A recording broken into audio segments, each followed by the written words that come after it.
"We're modernizing operations," she announced to the entire team, her eyes never quite meeting mine. "Some positions are becoming redundant." My name is Darren Lee. For 17 years I ran the automation systems at Velwin Manufacturing in Grand Rapids, Michigan. 17 years of calibrating machines, writing firmware, building systems nobody else understood. 17 years of making other people look good.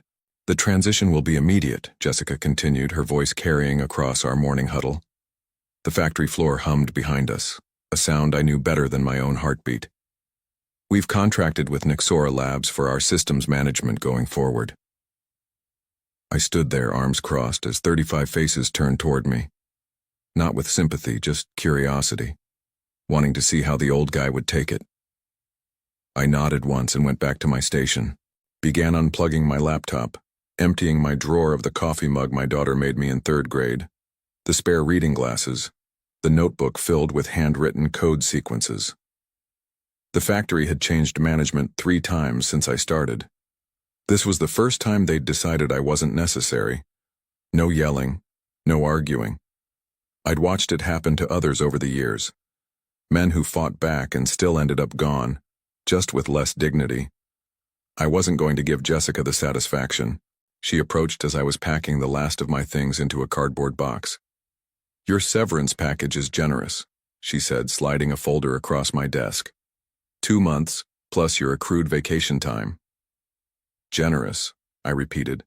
The folder stayed where she placed it. "Darren, try to understand. Your systems are, well, they're outdated. Nexora is implementing a complete digital transformation, cloud-based monitoring, machine learning algorithms. It's where manufacturing is headed." I zipped my laptop bag. "The calibration files, they'll reverse engineer whatever they need." She glanced at her watch. "Human resources needs to see you before you leave." I nodded and lifted my box. Jessica had been plant manager for 8 months, MBA from some prestigious university. Talked about efficiency metrics and optimization protocols like they were magic spells. Never once asked how our proprietary systems actually worked. Never questioned why our factory had the lowest defect rate in the industry despite running equipment that was over a decade old. I walked past the CNC machines I'd programmed, the conveyor system I'd customized, the quality control scanners with my custom algorithms. Jessica was right about one thing. I had built outdated systems, but I had built them to last, and I had built them so only I could fix them when they broke. I started at Velwin back when we made automotive components for just 3 car manufacturers. Now we supplied precision parts to 12 auto companies and had branched into aerospace. The old owner, Harold Velwin himself, hired me fresh out of college when I showed him how I could reprogram their first robotic arm to move 30% faster without losing accuracy. "Son, you speak their language," he'd told me, pointing at the machines. "That's rare." For 10 years, Harold let me build our automation systems my way. I wrote proprietary firmware for every major piece of equipment, created calibration routines that squeezed performance from machines well past their prime. When manufacturers discontinued support for older models, I kept them running. When new equipment arrived, I modified their software to integrate with our existing systems. After Harold retired, his son sold the company to Travella Freight, a logistics corporation branching into manufacturing. They kept me on because the numbers made sense. Why replace $50 million of equipment when my algorithms made them perform like newer models? Then Jessica arrived. Young, ambitious, with PowerPoint slides showing how outdated our factory was compared to competitors. She never addressed me directly in meetings, preferring to talk about legacy systems like they were diseases needing eradication. 3 months ago, I noticed Nexora Labs representatives touring the factory floor, taking photos of control panels, asking operators questions. I approached Jessica afterward. "Are we bringing in consultants?" I asked. "Just exploring some optimization opportunities," she replied, tapping at her tablet. "Nothing to worry about." The next week I was locked out of the management server. My access credentials suddenly expired. It apologized for the glitch, but only restored partial permissions. I could still do my job, but certain administrative functions now required Jessica's approval. I mentioned it to Leon, our floor supervisor, and the closest thing I had to a friend at work. We sometimes fished together on weekends.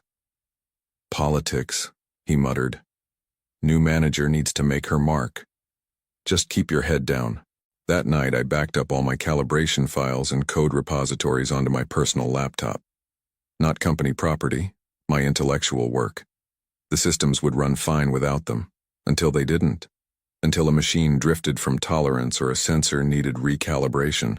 The fixes were all in my head and in my private notes, documented nowhere else. They were about to learn what 17 years of institutional knowledge was actually worth. My severance meeting with Human Resources lasted 20 minutes. Signatures, explanations of benefits, return of my building access card. The HR manager, Thomas, avoided eye contact throughout. He'd been with the company almost as long as I had. Is there anything else you need from me before I go? I asked when we finished. Thomas looked uncomfortable. Actually, Jessica mentioned you might consider a consulting arrangement. 2 weeks to help with the transition? Paid at your current rate. I almost laughed. 2 weeks to download 17 years of knowledge? It would give you some additional income while you job search, he suggested weakly. I'll pass. I stood up. But thanks for the offer. Walking out through the factory floor, I passed Leon. He broke away from a conversation and followed me toward the exit. This is bullshit, Darren, he said quietly. I told Jessica, you're the only one who understands how these systems work together. Apparently, Nexora Labs disagrees. They're salespeople. They don't know what they don't know. Leon glanced over his shoulder. What happens when the next calibration cycle comes up? Or when the Southwest conveyor starts making that grinding noise it makes every winter? I shrugged. Not my problem anymore. Come on, man. 17 years and you're just walking away? I stopped at the door and turned to Leon. What exactly do you expect me to do? Beg for my job? Tell Jessica she's making a mistake? You think that would change anything? Leon had no answer. I clapped him on the shoulder. I'll call you. Maybe we can get that fishing trip in next weekend. But I wouldn't call. And deep down, I think Leon knew it. I drove home in silence. No radio, no calls, just the hum of tires on pavement. My house felt empty even though it was filled with 17 years of belongings. My daughter was away at college. My wife and I had divorced 3 years prior. I sat in my home office chair and opened my laptop. A notification appeared. Velwin Manufacturing VPN disconnected. That's when it really hit me. 17 years erased in a single workday. All the late nights solving production emergencies. All the weekends spent upgrading systems while the lines were down. The knowledge of every quirk and flaw in our equipment. The pride I took in our defect rates. Consistently the lowest among our competitors. All disposable according to Jessica. I opened my personal drive and looked at the backup files I'd made. Calibration parameters, custom firmware, troubleshooting manuals I'd written but never shared. I had no intention of using them against the company. But I also had no intention of handing them over. They'd made their choice. They'd have to live with the consequences. I closed the laptop, went to the kitchen, and opened a beer. For the first time in 17 years, I didn't have to worry about being on call for a factory emergency. I should have felt relieved. Instead, I felt a cold certainty settling in my chest. They would call, eventually. And when they did, I would decide what 17 years of loyalty was really worth. 3 weeks passed. I sent out resumes, took calls from recruiters, spent afternoons fishing.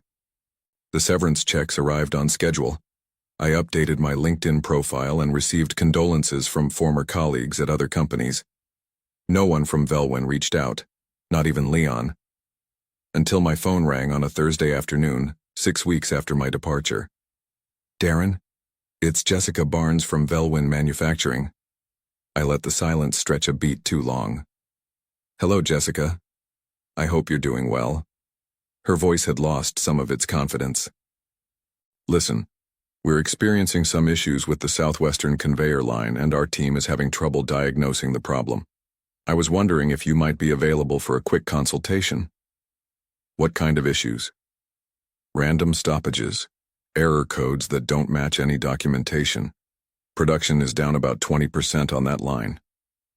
I closed my eyes. The southwestern conveyor. The one I'd warned maintenance about 3 months before my departure. The one that needed its controller firmware updated before winter. I see. And what does Nixora Labs say about it? A pause. They're still getting up to speed on some of our legacy systems. I'm sure they'll figure it out. I kept my tone neutral. After all, they're implementing a complete digital transformation. Jessica cleared her throat. Darren, I understand you might feel underappreciated. But this is affecting the whole team. People could lose shifts if we can't get this fixed. She was good, appealing to my loyalty to the floor workers. But I remembered how none of them had spoken up when I was escorted out. I'm available for consulting, I said finally. My rate is $300 per hour, 4-hour minimum, paid in advance, and I'll need a signed contract specifying the scope of work. That's more than twice your former salary rate. That's my consulting rate. Take it or leave it. Silence, then. I'll have to get approval. Can I call you back? Of course. She called back within the hour. They agreed to my terms. I drove to the factory the next morning, signed in as a visitor, and was escorted to the production floor. The southwestern conveyor sat idle, surrounded by Nixora technicians and frustrated operators. Leon spotted me and broke into a relieved smile. Thank God you're here. The problem took me exactly 27 minutes to diagnose. A firmware issue, just as I'd suspected. The solution would require accessing the calibration files I'd developed years ago. I'll need my laptop connected to the control system, I told Jessica, who had been hovering nearby. Of course, whatever you need. I connected my laptop and made a show of searching through folders, knowing exactly where the files were located. As I worked, I overheard 2 Nixora technicians whispering. Should have been documented somewhere. Complete mess, these legacy systems. I suppressed a smile. 45 minutes later, the conveyor hummed back to life. Operators returned to their stations. Jessica looked simultaneously relieved and uncomfortable. Thank you, Darren. I don't know what we would have done. Happy to help. I closed my laptop. Will there be anything else? Actually, she hesitated. We're having similar issues with the CNC machines in Bay 3. Random quality control failures. Tolerances drifting. Could you take a look while you're here? I checked my watch. That would exceed our agreed scope of work. I'd need another contract. Her face tightened. Darren, be reasonable. You're already here. I am being reasonable. I'm treating this as the business arrangement you made it when you eliminated my position. I packed up my laptop.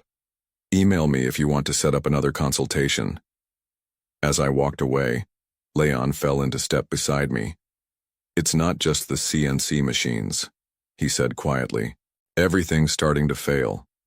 Quality control is catching defects daily. Returns from customers are up 30%. I nodded, but said nothing. They're in way over their heads, aren't they? Leon asked. Looks that way. Leon glanced around and lowered his voice. You saw this coming, didn't you? I met his eyes. I didn't have to see it coming, Leon. I built these systems. I know exactly what happens when they're not maintained properly. And you're going to make them pay for it. It wasn't a question, but I answered anyway. They already are. The calls became regular after that. Every week, sometimes twice, Jessica would reach out with another emergency. Each time I negotiated a new contract. Each time my rate increased slightly.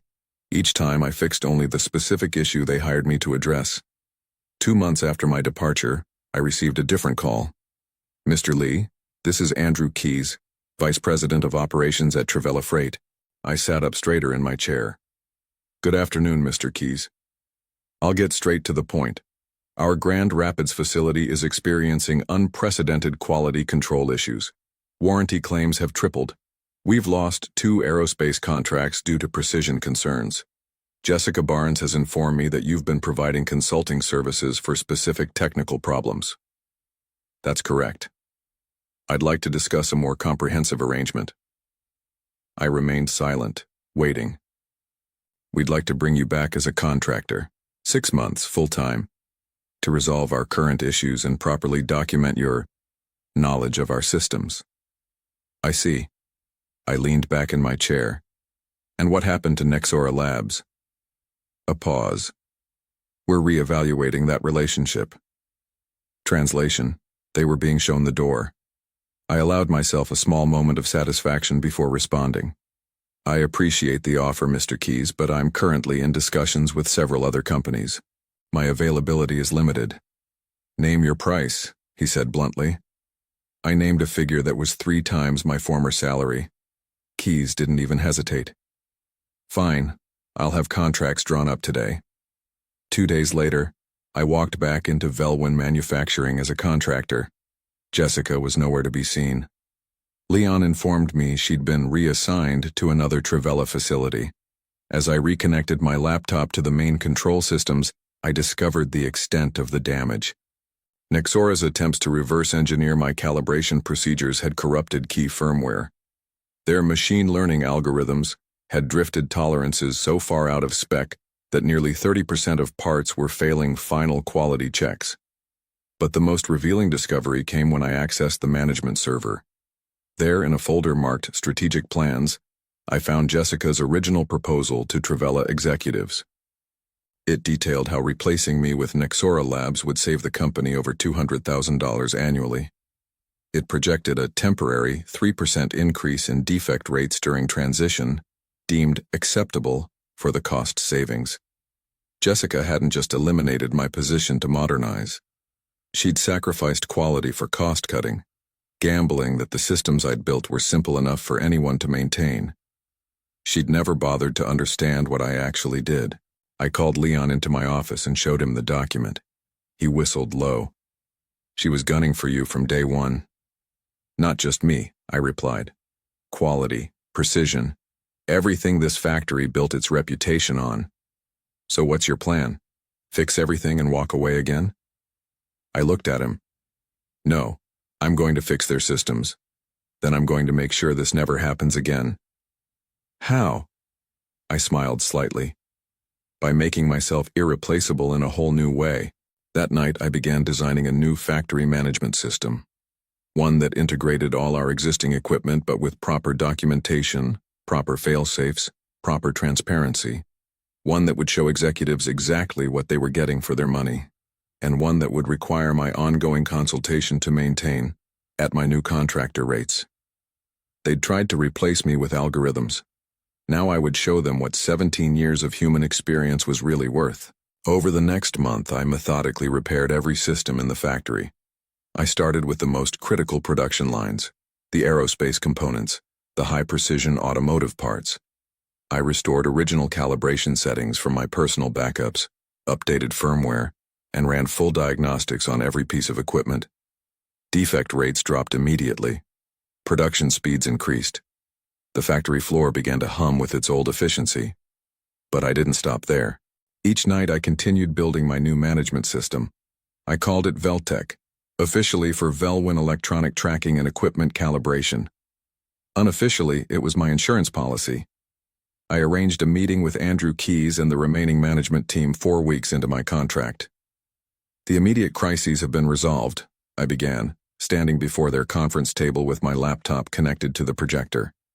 But you have a structural problem that goes beyond technical issues. Keys leaned forward. Go on. Your quality control metrics were hidden from executive view. Jessica Barnes was able to present cost savings without revealing the true impact of her decisions. I brought up a screen showing production data from the past 3 months. Red lines showed defect rates climbing, warranty claims spiking, precision metrics failing, all while reported costs decreased. This is what happens when you optimize for one variable at the expense of everything else. The room was silent. I clicked to the next slide showing my Veltech interface. This is what I propose. A full integration of all factory systems with executive-level visibility, real-time quality metrics, predictive maintenance schedules, Complete transparency between the factory floor and corporate headquarters. And this would prevent another situation like we just experienced? Keyes asked. It would make the trade-offs visible, I replied. You might still choose to prioritize cost over quality, but you'd do it with full awareness of the consequences. I clicked through more screens, showing how Veltec monitored each machine, tracked material flow, predicted maintenance needs, and calculated true cost per part, including defect and warranty expenses. How long would implementation take? Asked Keyes. 3 months for full integration. I've already built the core architecture. And who would maintain it afterward? Here it was, the moment I'd been building toward. I would, under a long-term consulting agreement, 2 days per week, on site. My company would retain ownership of the Veltec software, licensing it to Travella Freight with full support and updates. Your company? Keyes raised an eyebrow. Lee Industrial Systems, my new consulting firm. I hadn't actually formed the company yet, but Keyes didn't need to know that. That sounds expensive, one of the other executives commented. Less expensive than what just happened, I replied evenly. I've calculated the cost of the quality crisis over the past 3 months. Lost contracts, warranty claims, overtime, emergency fixes. I brought up another slide showing the total, just over $3.4 million. The room went quiet again. My annual consulting fee would be $320,000. The Veltec license would be $150,000 per year. Total cost, $470,000 annually. Compare that to your recent losses. Keyes studied me. You've put a lot of thought into this, Mr. Lee. I've had time to think, I replied. About value, about knowledge, about what happens when companies treat people as interchangeable parts. He nodded slowly. I'll need to take this to the board, but I think you've made a compelling case. As the meeting ended, Leon was waiting outside. He fell into step beside me as I walked back to my temporary office. How'd it go? He asked. We'll see. Either they value what I'm offering or they don't. Leon smirked. After the beating they just took, they'll value it. I stopped at my door. By the way, I'll need a shop floor manager for Lee Industrial Systems. Someone who knows these machines, these people. Interested? Leon blinked in surprise, then slowly smiled. You serious? Dead serious. I'm done building success for other people. Time to build something of my own. 1 week later, Andrew Keyes called to accept my proposal. Not only for the Grand Rapids facility, but for all 6 of Travella's manufacturing plants. 6 months later, I stood in the observation room above the factory floor, watching operations run smoother than they ever had. Beside me stood Andrew Keyes and another executive I didn't recognize. Darren, this is Patricia Winters, our new Chief Operations Officer, Keyes said. We shook hands. Impressive operation, Patricia said, gesturing toward the factory. Andrew tells me your Veltec system has revolutionized our visibility into manufacturing quality. It just makes visible what was always there, I replied. Well, it's caught the attention of our entire executive team, especially after what happened in Pittsburgh. I raised an eyebrow. Keyes looked uncomfortable. We implemented a similar modernization at our Pittsburgh facility, Patricia explained. With similarly disastrous results, but thanks to your system, we caught it before it became a full-blown crisis. I'm glad to hear that. There's something else you should know, Patricia continued. Jessica Barnes has been let go. I kept my expression neutral. I see. Not just relocated, Keyes added. Terminated, after we discovered she'd received consulting fees from Nexora Labs while working for us. A clear conflict of interest. So that was it. Jessica hadn't just been cutting costs to impress executives. She'd been getting kickbacks from Nexora. We've also instituted a new corporate policy, Patricia said. All cost-cutting initiatives must include quality impact assessments, and all technical systems must have proper knowledge transfer protocols. Sounds sensible, I replied. Patricia smiled. We're calling it the Lee Protocol, actually. Your Veltec system proved the value of institutional knowledge. I looked down at the factory floor, at Leon training new technicians, at operators working confidently with equipment they understood, at the quality metrics displayed on large screens throughout the facility, all running on my system, all generating revenue for Lee Industrial Systems. Thank you for that, I said quietly. It means more than you know. On a crisp autumn morning exactly 1 year after my termination, I stood in my new office in downtown Grand Rapids. Through the window I could see the Grand River, trees along its banks turning red and gold. The space housed 12 employees now, engineers, technicians, and support staff for Lee Industrial Systems. My phone buzzed with a message from Leon. Bay 4 upgrade complete, all systems green. I smiled. Leon had become my right-hand man, overseeing implementation at all Trivella facilities while I focused on expanding to new clients. We'd added 3 more manufacturing companies in the past quarter alone. The industry had started to talk about the company that specialized in preserving legacy knowledge, about the system that bridged the gap between aging equipment and modern analytics, about the founder who had turned a termination into a triumph. On my desk sat an industry magazine with our story featured on the cover. The Knowledge Gap: How Lee Industrial Systems is Saving Manufacturing Millions. Below it lay an invitation to speak at next year's automation conference. On the panel Jessica Barnes had once headlined. I picked up a framed photo, my daughter in her graduation cap and gown from last spring. She'd just started a job in industrial engineering, inspired partly by watching her father's career implode and then rise from the ashes. "Dad, you didn't just take lemons and make lemonade," she'd told me at her graduation dinner. "You took lemons and built a lemonade empire." My office door opened and my assistant poked her head in. "Your 10 o'clock is here. The Velwin family." I nodded.